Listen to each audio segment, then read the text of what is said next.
Hello बच्चों, आज हम आपकी 9th क्लास की साइंस की वर्कशीट नंबर 44 के बारे में बात करने वाले हैं, जिसमें आपका टॉपिक है टिश्यू। और टिश्यू के अंदर भी आपका सब टॉपिक है विभज्योतक ऊतक, यानी कि मेरिस्टेमेटिक टिश्यू। इसके अंदर आज हम बात करेंगे कि क्या एनिमल्स और प्लांट्स दोनों की ही सेल्स जो होती हैं वो बिल्कुल एक तरह से काम करती हैं या अलग अलग होती हैं, या उनमें कुछ अंतर होता है। हम जैसे पहले भी जानते हैं या पढ़ चुके हैं कि जंतु और पादप यानी कि एनिमल्स और प्लांट्स दोनों ही आपके मल्टी सेलुलर ऑर्गेनिजम्स होते हैं, और जो कि अलग अलग प्रकार की कोशिकाओं के द्वारा बनते हैं। सभी कोशिकाएं जो होती हैं वो सभी कार्य करने में सक्षम नहीं होती हैं, इसीलिए इन जीवों में प्रत्येक कार्य कोशिकाओं के विभिन्न समूहों के द्वारा किया जाता है, यानी कि सेल्स के अलग अलग ग्रुप्स बन जाते हैं, और वो ग्रुप्स ही जो होते हैं उस शरीर के उस भाग के काम करते हैं। ये हम पहले भी सेल वाले चैप्टर में पढ़ चुके हैं कि बहुत सारी सेल्स मिलकर जो हैं आपके टिश्यू बनाती हैं, यानी कि ऊतक बनाती हैं, और बहुत सारी टिश्यूज़ को जोड़ने पर ही हमारे शरीर के भाग या ऑर्गेन्स बन जाते हैं। और अगर हम ऑर्गेन्स को जोड़ दें तो हमारा पूरा शरीर बन जाता है। ठीक है, जैसे कि आप भी चित्र में देख सकते हैं, यह आपको ऊपर प्लांट की सेल दिखाई है, नीचे एनिमल की सेल है। जब ये प्लांट की सेल बहुत सारी हो गई तो आपका टिश्यू बन गया, इसी तरह एनिमल का टिश्यू बन गया। और जब आपके टिश्यूज़ बहुत सारे इकट्ठे हो गए तो आपका ऑर्गन यानी कि एक पत्ती बन गई, यहाँ हार्ट बन गया। और ये बहुत सारी पत्तियों ने मिलकर आपका क्या बना दिया, पूरा एक प्लांट बना दिया। और हार्ट और इसी तरह के दूसरे और पार्ट्स ने मिलकर आपका पूरा ह्यूमन बॉडी का स्ट्रक्चर बना दिया। ठीक है, तो अब ऊतक की आपकी डेफिनेशन आ जाती है कि एक ही प्रकार की संरचना और कार्य करने वाले कोशिकाओं के समूह को ऊतक कहा जाता है। एक ही प्रकार की संरचना, यानी कि जैसे ये हार्ट बना है तो यहाँ पर जो टिश्यूज़ हैं उनका स्ट्रक्चर बिल्कुल सेम होगा, और वो केवल हार्ट के ही काम करेंगी सारी सेल्स मिलकर। ठीक है, तो उनको समूहों को क्या कहा जाता है, आपका उनके ग्रुप्स को ऊतक कहा जाता है। विभिन्न प्रकार के ऊतक मिलकर अंगों का निर्माण करते हैं। अब जैसे यहाँ दिखा दिया इन्होंने कि ये प्लांट के और ये एनिमल्स के ऊतक हैं, टिश्यूज़ हैं, ये मिलकर इन्होंने एक पत्ती बना दी, यहाँ एक हार्ट बना दिया। और विभिन्न अंगों के ऊतक की कोशिकाएं भी जो होती हैं वो अलग अलग होती हैं, यानी कि जो भी बॉडी पार्ट्स बनेगा उसकी सबकी जो है, जो आपके टिश्यूज़ होंगे या सेल्स होंगी, वो सभी अलग अलग प्रकार की होंगी, जो कि निश्चित कार्य करने में सक्षम होंगी। अगर ये हार्ट की सेल्स है तो ये केवल हार्ट की ही फंक्शन परफॉर्म करेगी। अगर आपके आई की है या जो है आपके हैंड की है, ठीक है, इसी तरह जो है प्लांट्स के अंदर अगर रूट की है या स्टेम की है तो वो केवल उसी के ही फंक्शन को या उसी के ही काम को करेगी। मनुष्य और पादप प्लांट यानी कि दोनों में ही अलग अलग कार्य करने के लिए अलग अलग प्रकार के ऊतक होते हैं। तो ये हमें पता चल गया यहाँ पर कि दोनों के ही जो है सेल्स और टिश्यूज़ अलग अलग होती हैं। अब बात करते हैं जंतु ऊतक यानी कि एनिमल टिश्यू की। जंतु ऊतकों का अधिकांश भाग जीवित होता है, यानी कि जो आपके एनिमल टिश्यूज़ हैं वो ज़्यादातर आपकी क्या होते हैं, वो लिविंग होते हैं, और उन्हें ऊर्जा की आवश्यकता भी अधिक होती है तथा उनकी कोशिकाओं की वृद्धि भी एक समान होती है।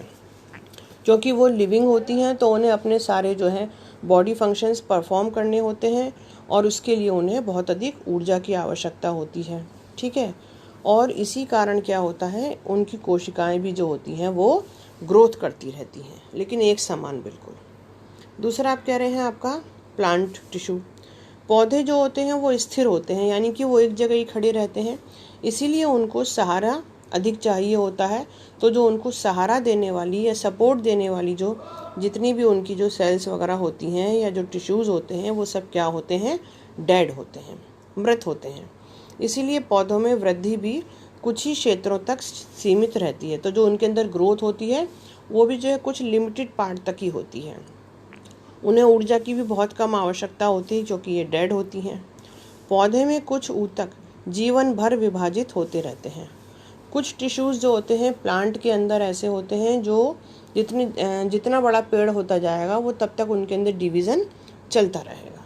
ठीक है, अब आती है प्लांट ऊतक जो होते हैं या प्लांट जो टिश्यूज़ हैं वो आपके 2 टाइप्स के होते हैं।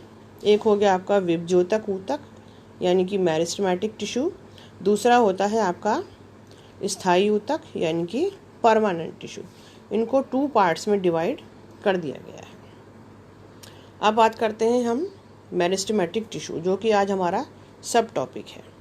पौधों की वृद्धि कुछ निश्चित भागों से ही होती है।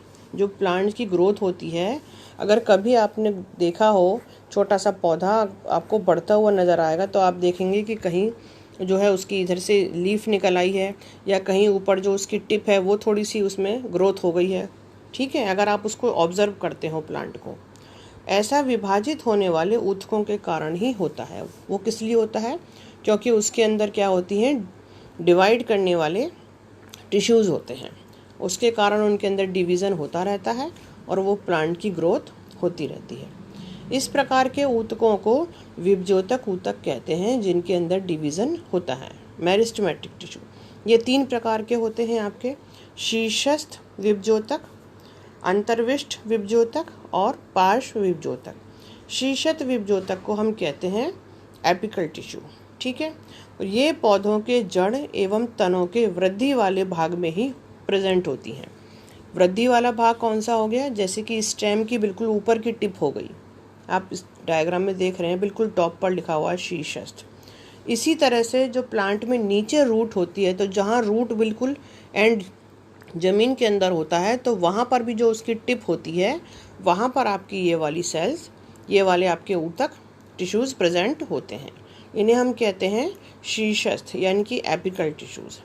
और ये पौधों की लंबाई में वृद्धि करते हैं, यानी कि जो प्लांट है वो ऊपर बढ़ता जाएगा लंबाई में और जो रूट है वो नीचे ज़मीन के अंदर बढ़ती जाएगी। दूसरा आपका फिर आता है अंतर्विष्ट विभज्योतक। ये पत्तियों के आधार या टहनी के पर्व इंटरनोड के दोनों ओर उपस्थित होता है। पत्तियों का आधार मीन्स समझिए, जैसे ये ऊपर डायग्राम में दिखाया है कि पत्ती आपकी जुड़ी हुई है, तो जिस छोटी सी डंडी के द्वारा ये आपकी स्टेम से जुड़ी हुई है, तो ये इसका बेस हो गया, आधार यहाँ पर होती है। और इंटरनोड क्या होता है कि 2 पत्तियाँ जैसे आपको दिखाई दे रही हैं, 2 पत्तियों के बीच में जो छोटा सा गैप है उसे ही हम कहते हैं इंटरनोड। यानी कि जहाँ पत्ती जुड़ी होती है उसे कहते हैं नोड, और 2 पत्तियों के बीच का जो गैप होता है उसे हम कहते हैं इंटरनोड। ठीक है, तो ये जो अंतर्विष्ट है आपका, ये पत्तियों के आधार पर और इंटरनोड के दोनों ओर उपस्थित होता है, ये वहाँ पर ग्रोथ करता है। तीसरा आता है आपका पार्श्व विभज्योतक। पार्श्व विभज्योतक इसे हम कहते हैं लेटरल टिश्यू। ठीक है, अंतर्विष्ट को कहते हैं हम इंटरकैलरी और पार्श्व विभज्योतक को कहते हैं हम लेटरल टिश्यू। ये तने की परिधि अथवा मूल में वृद्धि पार्श्व विभज्योतक के कारण ही होती है। तने की परिधि मीन्स जैसे अब आप इस चित्र में देखिए, ये जो गोलाई वाला हिस्सा है, ठीक है, यानी कि उसको चौड़ाई में बढ़ाने का काम करता है ये स्टेम को। और इसी तरह से जो प्लांट की रूट होती है उसको भी और चौड़ा करने का, यानी कि उसके अंदर गोलाई में वृद्धि करने का काम किसके द्वारा होता है? आपका पार्श्व विभज्योतक यानी कि लेटरल टिश्यू के द्वारा होता है।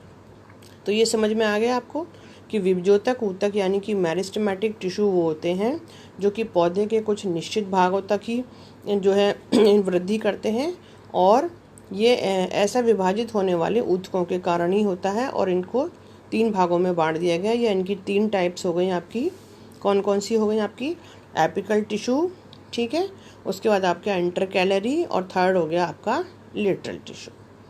अभी आपके क्वेश्चन दिए हुए हैं कि ऊतक क्या है, तो यहाँ पे आ जाएगा कि एक ही प्रकार की संरचना और कार्य करने वाले कोशिकाओं के समूह को ऊतक कहा जाता है। जो एक ही प्रकार की संरचना है, जिनका स्ट्रक्चर और एक ही प्रकार का वो फंक्शन कर रहे हैं, ठीक है, और वो एक ही प्रकार की सेल्स के मिलने से बने हैं, उन्हें हम कहते हैं टिश्यू। पादप तथा जंतु ऊतकों में कोई 2 अंतर बताइए। तो आप जंतु ऊतक में बता सकते हैं कि जंतु ऊतक अधिकांश भाग उनका जीवित होता है, ठीक है। दूसरा ये है कि उन्हें ऊर्जा की आवश्यकता भी होती है क्योंकि उनकी कोशिकाओं में वृद्धि होती है। प्लांट ऊतक हो गए कि ये आपके स्थिर होते हैं, ये अधिकतर मृत होते हैं, इसीलिए इन्हें ऊर्जा की आवश्यकता भी कम होती है। थर्ड क्वेश्चन है विभज्योतक ऊतकों के प्रकार तथा पौधे में उनकी स्थिति दर्शाइए।